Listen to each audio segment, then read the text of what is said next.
उसका नाम आपको पता है? उस बंदे का नाम गुलजार भाई पता है? अगर आपको नहीं पता तो अभी इनसे पूछेगा। मुस्लिम आपने बताना नहीं है, हम पूछते उसका नाम मुस्लिम वर्सेस एथियस्ट से। मुस्लिम वर्सेस एथियस्ट बताएं वो बंदा कौन था जो छुप छुप के तबलीग कर रहा था पहले 10 साल, ठीक है?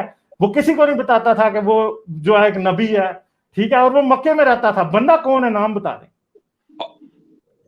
नहीं, आप किसकी बात कर रहे हैं? आप बताएं ना यार, आपको तो बहुत पता है ना। एक बंदा था मक्के में रहता था आज से 1400 साल पहले। मक्के में और कितने नबी थे? डर के भाग गया था, डर के भाग गया था मक्के से। फिर कौन था? आपके लिए $100 का नाम है, आपके लिए $100 का नाम है। में तो और भाई हम ऐसे $1000 पैसों की बात नहीं करो।